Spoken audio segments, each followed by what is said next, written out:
As we jump right into it over here in the bottom left-hand corner of the map, spawning all the way in the bottom left-hand corner, we of course have our red Protoss player coming out from the land of Korea. We have our red Protoss player, of course, in the bottom left-hand corner of Royal Blood. We have our red Protoss player coming out from the land of Korea, representing Dragon KZ Gaming DKG. We have herO. And spawning in the top right-hand corner, we have as opponent, we have the South Korean Protoss representing Twisted Minds. It is Classic.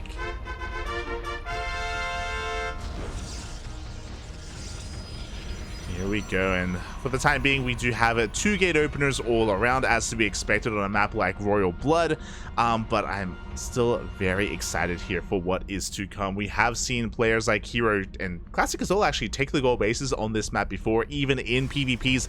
If the game goes on long enough, they're willing to take whatever advantages they can. They're just that crazy. Yeah, well, you say as the game goes on, but herO is more often than not the player who is willing to rush into those gold bases. We've seen it happen multiple times against mostly Protoss players, now that I think about it. I can remember he did it against Trigger, if I'm not mistaken. He did it against MaxPax. Now it's coming back to me. He did it against MaxPax in a Kung Fu Cup, if I'm not mistaken. He just took both of the gold bases. MaxPax cleared up the gold base on the left side, I believe, and was like, yes, I've crippled the economy of herO. Well, guess what? Actually, he had he had both gold bases the entire time. herO versus MaxPax is burned into my mind. Just see, like, herO be so dominant in the PvP. It just goes to show, like, his strengths in the matchup and his prowess as well. So yeah, it's always a lot of fun to cast herO, whether it's somebody against, you know, Classic or MaxPax or any other Protoss player out there. But we'll see what their plan is this week, as for now we see a double Stalker opener coming out from Classic. herO going for a safer opener is going to be going for a Stalker Sentry instead. Interesting. We typically don't expect herO to be the player who's sticking to the safe side, so to speak. Yeah, exactly. As Classic across the map is going to be delaying his Nexus by going for a Stargate first. It looks like he still does intend to expand, but we'll have a faster Stargate, we'll have faster Oracles. Classic is going to be taking the role of the aggressor, at least initially.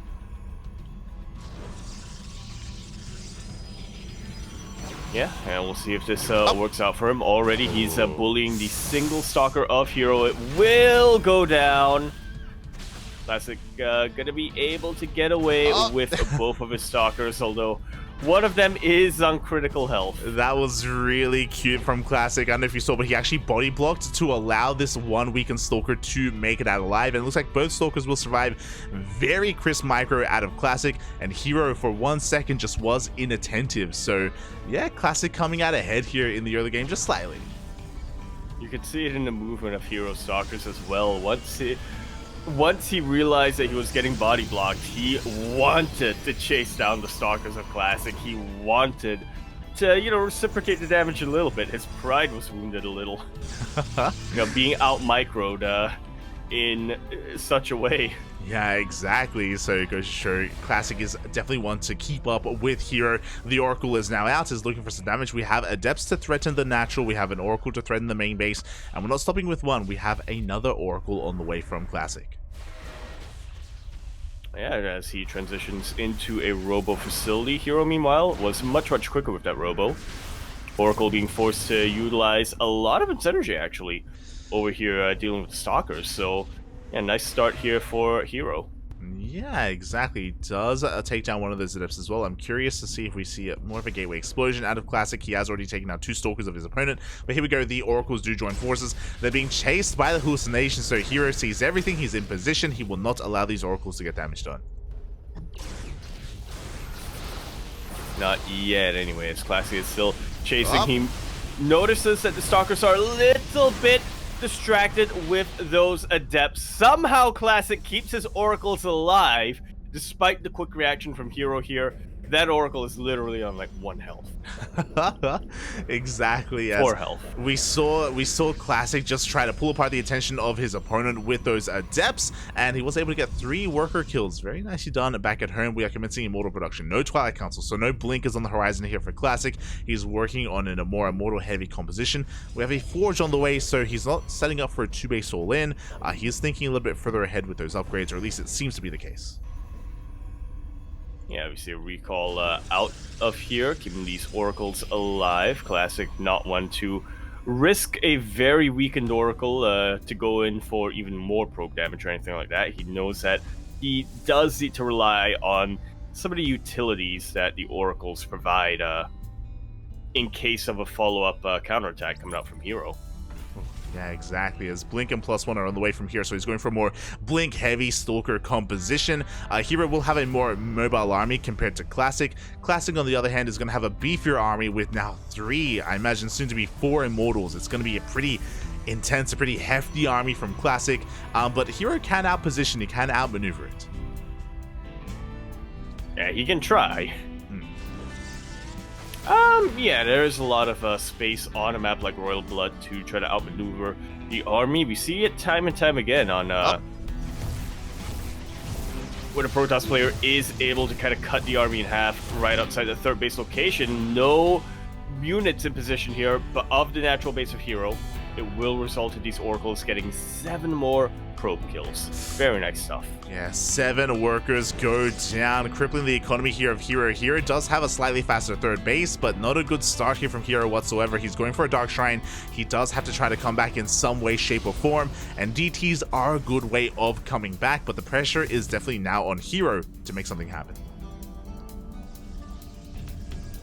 Yeah, I mean, his 3rd base is a lot quicker than Classics, or actually not that much quicker than Classics. It's a little bit quicker than Classics, so maybe he can try to just out-macro his way from here, but no, herO wants to reciprocate. He is getting a Dark Shrine that doesn't get scouted by the looks of things. Yeah, the hallucination did not see that Dark Shrine, so again, as we mentioned, that is a good way for herO to come back, and he needs to come back across the map. Interesting choice here from Classic. He's actually avoiding Blink entirely. He's going to charge, he's going into Archons, so again, he's going to have a more Death Bull army here with Immortals, Charge Lots, and Archons. Yeah, definitely something very, very potent here. But if he doesn't realize the DTs are on his way, that could spell trouble. I'm not sure if those oracles actually caught the Dark Shrine there. Looking at the vision, no. Despite the hallucination coming from one side and the oracles coming from another, they did not see the DTs. Oof. That's unfortunate here if you're Classic. Now, he does have the oracle still alive and with a decent amount of energy. He does have an observer here, but of course the power of the DTs isn't necessarily in being undetected. It's the fact that they can split up and go for a multi-prog like this. Great reaction from Classic though, completely shutting down both. Okay, just one. Yeah, both.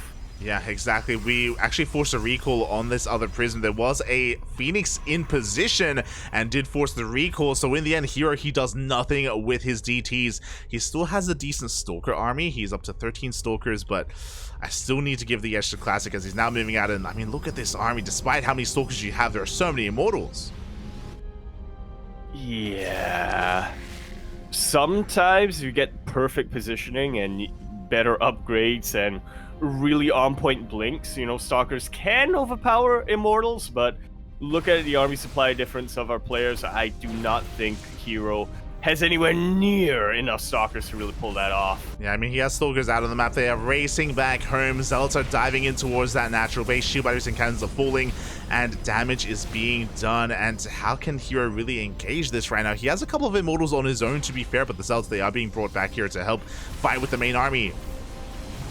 And it's a brilliant position coming out from Classic. A couple of defensive DTs do get warped in, but they do get shut down immediately by the Oracles.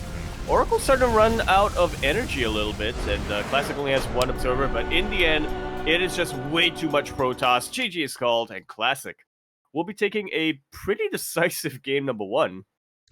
Oh, yeah, GG, well played. From almost the beginning there, Classic, he was really asserting himself with a little bit better control, with a little bit more attention to detail. So very nice, very powerful play there out of Classic, building up towards this big Archon Immortal army from the very beginning. And herO had a really hard time harassing and really getting himself back into that game.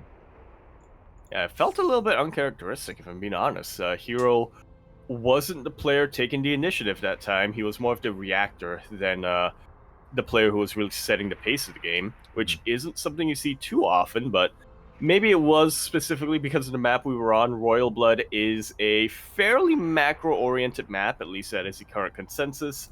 Now that we're loading into Babylon, which is a much smaller map, I think we should be seeing herO once again be the aggressor and be the player who wants to set the pace of the game. We should. It's definitely very possible that here in game one, herO was kind of testing the waters, really just trying to feel out his opponent, but he is more than willing to really ramp things up and ramp up that aggression. So I do expect to see that here on Babylon.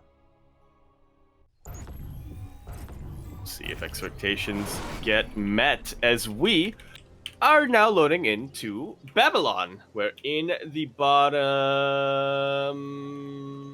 right-hand corner of the map, starting all the way in the bottom right-hand corner. We, of course, have our red Protoss player coming down from the land of Korea. He is, of course, going to be representing Dragon Kaizi Gaming, DKG. He is herO. And spawning in the top left-hand corner of Babylon, we have his opponent. We have the South Korean Protoss player. The other South Korean Protoss representing Team Twisted Minds. It is Classic.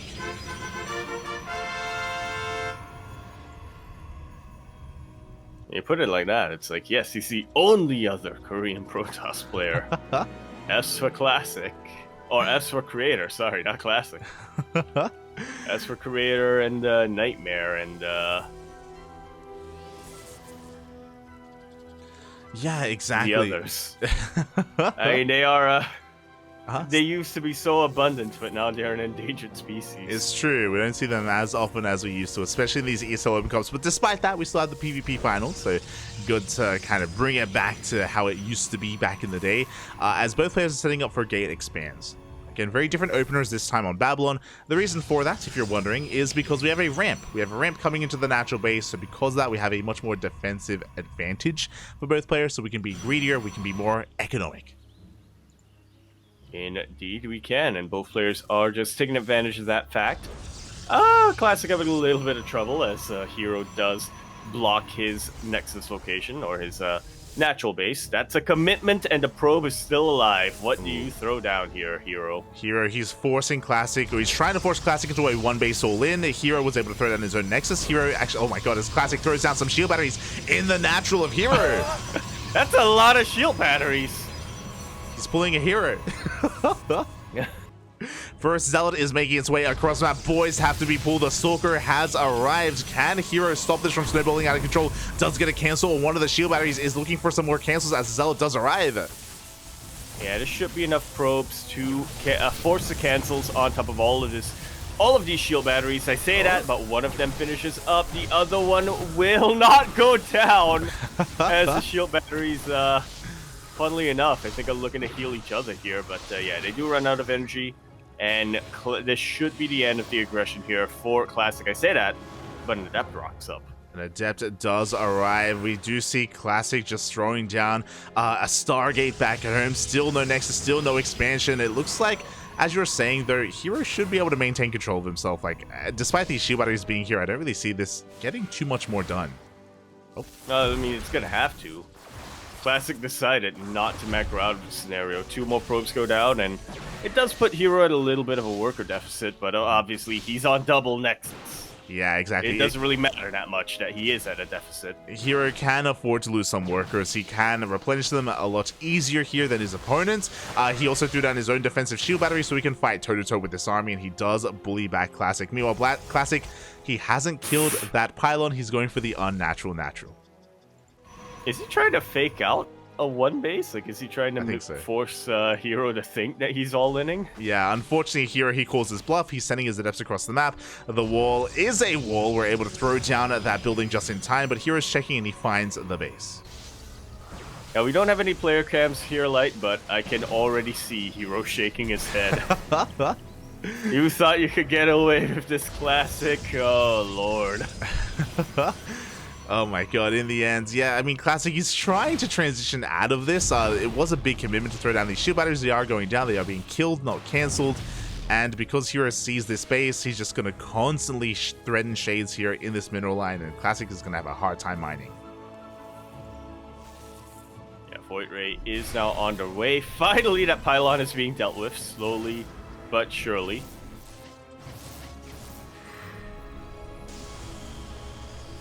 Yeah, as we do have a couple of adepts shading on in. One of them did go down to the oracles, but another did survive. We have a probe going down. We almost never see that. This is one on the side. I'm so... What? That... I'm screenshotting that. Yeah.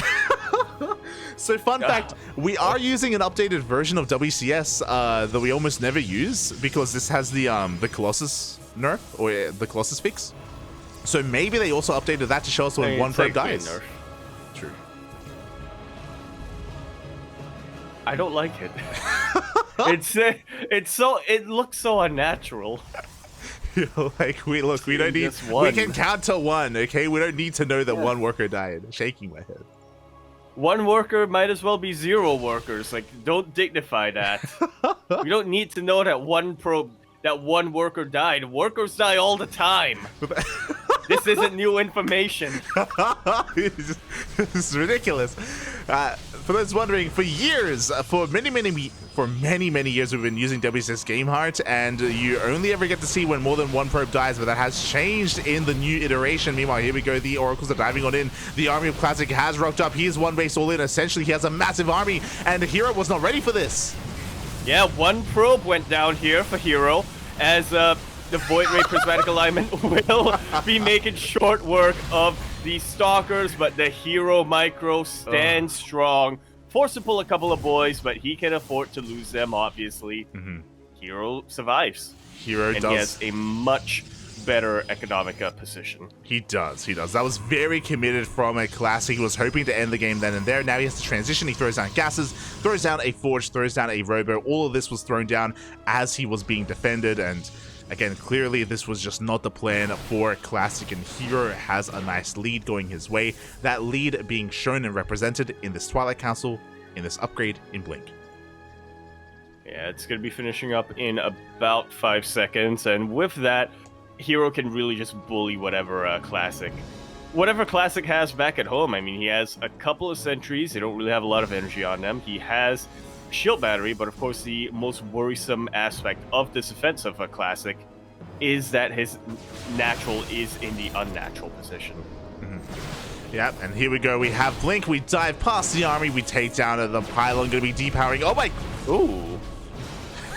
That's an interesting graphic. I don't know if we need that, but okay. We can clearly see that they are depowered as the Stalkers do dive in towards that triangular third. More probes are going down. You can see that Classic, he just cannot keep up with the speed, with the movement here of herO.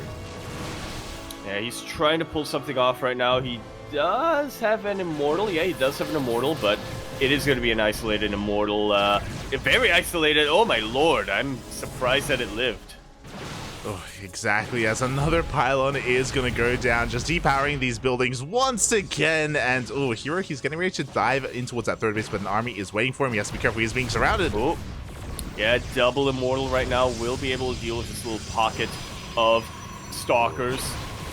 But all of the Stalkers of herO starting to consolidate themselves. There's no ability to really micro these Immortals of Classic. Classic force full of boys, but he cannot afford to lose them, unlike herO earlier on. Exactly. Both Immortals get sniped. It looks like Classic may be able to take a main army engagement here, but we just avoid the army entirely. We force a recall. That's what Classic has to resort to here to keep up with the Blink Stalkers.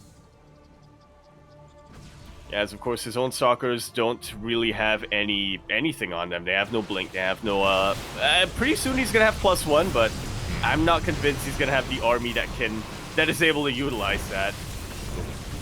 Yeah, exactly. As we do see another Immortal going down. The Immortal of herO has arrived as well. The boys have to be pulled, but they're going down one after the other. They are not being replaced. They're not being replenished.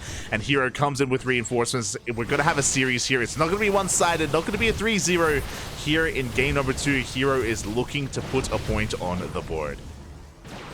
Indeed, he shall. GG will be called very, very shortly, as Classic just has nothing to deal with this anymore.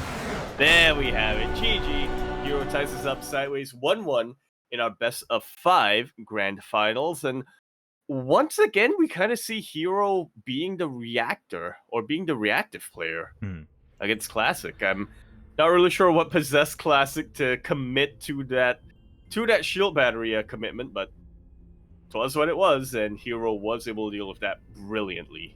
Yeah, well, I mean, he had to because he was just behind. Remember, herO, he went for a much faster Nexus. He got his down on location, and Classic was being pylon blocked across the map. So herO was forcing a reaction out of Classic. He was forcing an all-in, essentially. And yeah, herO was able to handle himself very nicely there in the end, able to take that win. And now we are tied up 1-1. Now we're getting to game number 3. Numero 3. Yeah. Let's see. There you go. So yeah, with this game 3, we're going to be seeing which one of our players is able to take a lead in this series, who gets momentum in this series. Indeed, we shall. Player who wins this is just about going to be on match point. They will then be 1 game away from becoming the champion. And here we are now on Ancient Cistern, where in the bottom left-hand corner map, starting all the way in the bottom left-hand corner, we have our red Protoss player coming out from the land of Korea. He, of course, is going to be representing CranKy Z Gaming, DKG. We have herO. And spawning in the top, oh my god, in the top right-hand corner of Ancient Cistern, we have a player who's going crazy. He's pulling his best Max Packs impression by going for a gate expand on such a vulnerable map. He's going to try to force and bait an all-in. Representing Twisted Minds, it is Classic.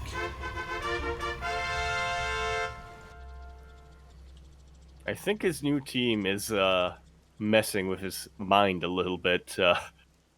Because to go for such a ballsy maneuver like this against a player as aggressive as herO, he's mad. He is crazy. Okay, so herO has to make a choice.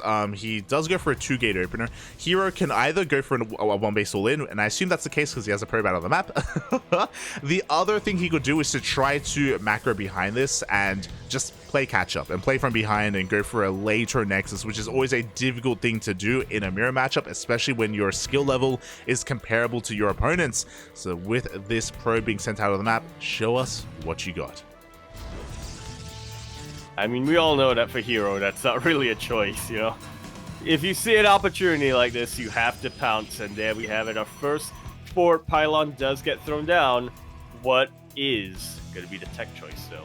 Yeah, this looks like a good position for a proxy Stargate. If it is a Stargate, I think herO is going to expand. I do think he's going to go for Adepts and Oracles and focus on harassing, killing workers while he expands and gets ahead economically that way. That's kind of the read that we're getting, and there it is. There's that Stargate. Yeah, just a really, really safe choice. Obviously, the Oracles can go a long way of, I wouldn't say crippling your opponent's economy, but doing a long way to kind of narrow that worker gap that the two of you will have while you yourself build up back at home, get your second base, and yeah, just try to catch up from there. I mean, obviously, sometimes you see it end the game if the Protoss player is a little bit late in reacting, or if they make one too many micro mistakes against the Adepts and the Oracles, but I don't think that should really be an issue here for Classic. Yeah, exactly. As the Adepts are arriving, the Oracle is on the way. The wall is not a wall, so we're going to be able to threaten shades into those mineral lines. Back at home, herO should be getting ready for an expansion as he warps in another wave of Adepts. He commits, he's going into the mineral line, and probes are already going down. Yeah, 3 of them, 4 of them, Oof. 5 of them go down.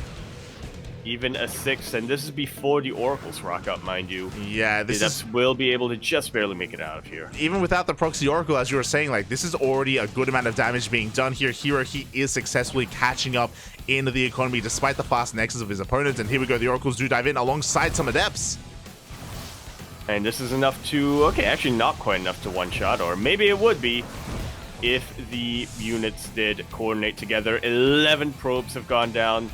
If not for the fact that herO only now has thrown down his natural base, I would say this is game-ending damage. Yeah, I would agree there. Like, unfortunately for herO, this base is still a little bit late, so Classic isn't out of it yet. But at the same time, herO isn't done. More adepts are rocking up. The wall is still not a wall, by the way, so we can shade past this. And now we have 2 oracles. More probes will die. Yeah, 2 oracles, that's going to be enough to start one-shotting the probes. It doesn't matter that there's a shield battery here. 15 workers is what Classic is left with. He has lost 16 of them, and he sees the writing on the wall. GG is called. herO, true to form, going back to his roots a little bit, will take a very quick game number 3, finding himself on match point. GG, well played. Classic was like, he opened up with a very greedy opener on Ancient Sister, and he's like, what are you gonna do about it? And then herO kills him. He's like, oh, I'm sorry. Very powerful punish there from herO with hyper aggression. He has the control, he has the micro to make full use of those Adepts and Oracles. That was crazy. This reminds me of that headline. What are you gonna do? Stab me? Says man who got stabbed. Pretty much. And that is why you typically do not go for those kind of openers here in this matchup. To be fair, if you saw, Classic actually went for, after he expanded, he went for a robo, which means it looks like he was getting ready for a 1-base all-in, like a ground-oriented 1-base all-in, like a 4-gate Blink Stalker, or sorry, a 4-gate Stalker all-in or something like that. He was not ready for Oracles to harass his mineral lines. That was not his main concern. Yeah, he was looking a little too far ahead, that he didn't see the roadblock in front of him. That was herO's Oracles, but regardless, we are going to be continuing our series now on to Gressvan. We're in the top left-hand corner of the map, spawning all the way. In the top left-hand corner, we of course have our red Protoss player. Coming down from the land of Korea, he's going to be representing Dragon Kaizi Gaming. Finally able to be a little bit cheeky once more in this series. Like he likes to do, he is herO. And spawning in the bottom right-hand corner of Gressvan, we have his opponent. We have the South Korean Protoss player representing Twisted Minds. Down in this series, it is Classic.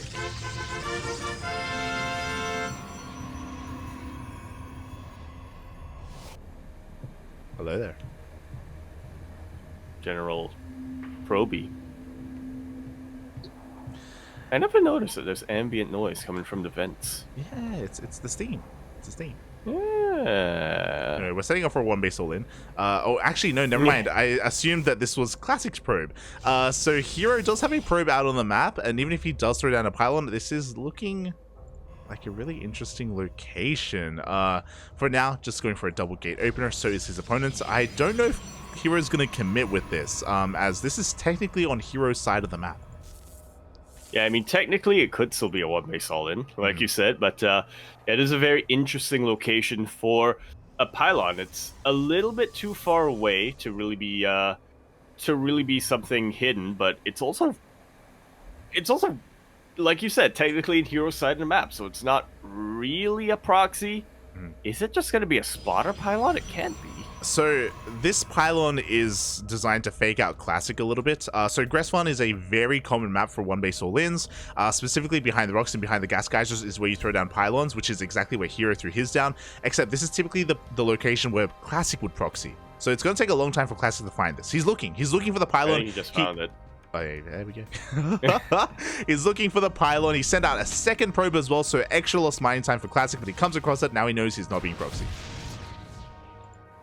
Yeah, that should be a load off his mine for the time being. the probes, they all come back home, and Classic is able to expand. Meanwhile, herO does open Robo first, and another gateway. Uh-oh. This is still potentially a one base all in. It is, yeah. This is a lot of tech here on one base. 3 gateways with this Robo. I believe this is going to be for a War Prism. He could start Immortal production as well, but I really like this a lot from herO because he fakes a proxy, and Classic sees it, and as you mentioned, a load off his shoulders. Classic believes he's safe and sound because there's nothing with this pylon, there's nothing going on. But there is. Yeah, he didn't go in for the follow-up scout. He didn't confirm that herO isn't getting a natural base. Exactly. And herO, he's looking to collapse on the Stalkers, is looking to try and take them out with this flanking Adept as well, and any lost Stalkers this early on is going to be a massive loss for Classic. There it is, the Prism is on the way, which means that herO can reinforce warp in 3 Stalkers at a time. That's definitely what he's going to be looking to do here. As 3 sentries here from Classic are definitely going to help out immensely. He doesn't have any shield batteries yet in the low ground. Doesn't have any yet, which is a little bit concerning. It does show us that Classic doesn't really believe he's being all in. I mean, he hasn't scouted, he hasn't seen whether or not there is an expansion yet, as actually herO is going to expand, or it looks like he's setting up for it. Yeah, Classic will dive in with his Haluk, and he will be kicking himself right now for not realizing the aggression coming his way. Very quickly, he throws down 2 additional shield batteries. And we'll see if it's going to be enough. Yeah, exactly, as herO does have Pseudo Blink, good control so far, good juggling as he does preserve his Stalkers just barely as well. Doesn't lose anything so far, and sentries are going down. We are running out of energy. The shield batteries are finally about to finish up, but it may just be too late. Yeah, they are very exposed as well. Even with the battery overcharged, it looks like there is enough here for herO to 2-shot the Stalkers of Classic. Yeah, exactly, and with that, the Stalkers are going down one after the other. Classic has nothing left. GG gets called, and herO has done it. He takes down Classic 3-1, becoming this week's ESL Open Cup Asia champion.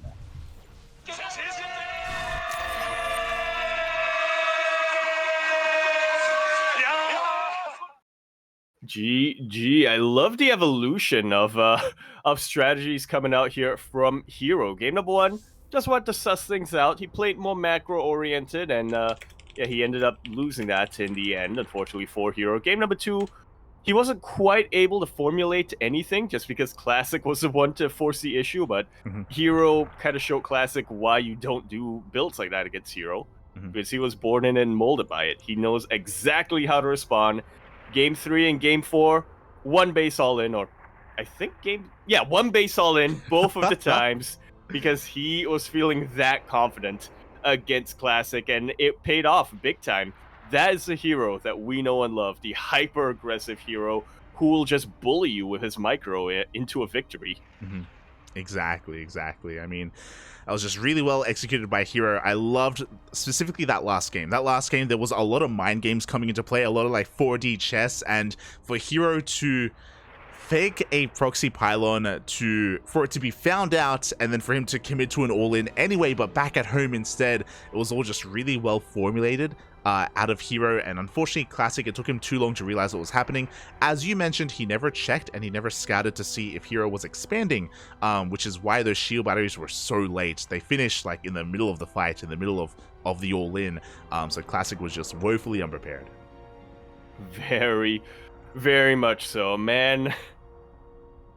Yeah, I mean, he's living up to his title over at his team. His mind did get a little twisted tonight by herO. Just a little bit. So GG, very well played by herO for becoming this week's champion. Again, he does typically win over Classic, but Classic, he does typically pose a good challenge here to herO. And we had a really fun, a really dynamic and back and forth PvP finals. Very well done by all of our players. You know, even a shout out to Classic for making it this far and taking down Gumiho in the previous series. Yeah, Gumiho, who is looking to be one of the best, if not the best PvP player, at least in Korea. I would say in the world right now. Obviously, I don't have the stats backing that up, but he's had some very, very impressive wins against some top-tier Protoss players recently. So yeah, impressive stuff coming out from Classic there. Obviously, I wish the series would have gone on a little bit longer, but no matter the length of the series between Classic and herO, they always just pull off something a little bit different here. So it's always a treat to watch. Always a lot of good fun here. That's why I love PvPs, specifically Korean PvPs, specifically herO PvP. It's always good fun, always great to see. And with that, thank you so much, everyone, for tuning in. Thank you so much, everyone, for watching. We appreciate it. We are done here for the night. We do have another cast in 12 hours. We're going to be casting ESL Open Cup Americas. But that, again, that is in quite some time. So, yeah, we'll have plenty of time to rest, recuperate, get some food before the next ESL Open Cup. Indeed, we shall. That's advice to you, dear viewers. Exactly. So we'll see you guys in 12 hours. Otherwise, Yaku, where can we find more of you? Well, hopefully not a dentist chair. But over at twitch.tv/Yakuzaku1, I do want to stream quite a bit more here in August. I definitely want to stream on Saturday evening, leading into Sunday morning. So stay tuned for that, for a bit of a special stream. But other than that, I might do a crab stream. I'm feeling the crabs, maybe tonight or tomorrow night, but we'll see about that. I'll announce when I go live over at twitter.com @EmperorYakuzaku. ! Discord in the chat will bring you to the CranKy Ducklings Discord server. I'm there, Light is there, everyone's there. So you can find me there as well. What about you, Light? Where can we find you? Light_VIP on Twitch and Twitter. I do stream throughout the week. I may actually stream in a couple of hours as well. Very tempted. We'll see how we feel, especially considering that ESL Open Cup Asia is going to start up in a couple of hours as well. So I don't know if I want to stream over that. I don't know if I want to cast that. Probably not. But I may ladder. We'll see. So regardless, yeah, you can follow me there if you're interested. Also, you can either click on myself or Yaku's name on Twitch. There's a new feature where in the title our links are embedded, so you can click on that and it just takes you to our Twitch channel. Oh yeah, and if you hover over them, it gives you the bio. Yeah, there you go.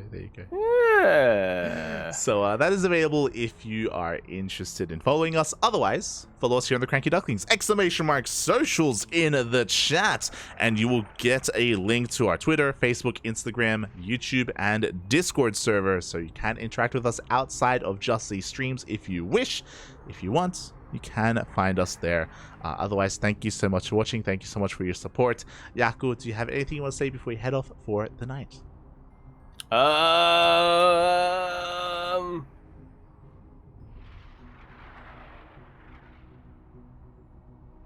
Let's go football? There you go. It was a great tournament. Hope everyone enjoyed themselves. We'll see you guys in 12 hours for ESL Open Cup Americas. Until then, bye. Bye-bye. Bye-bye. All right, we're off.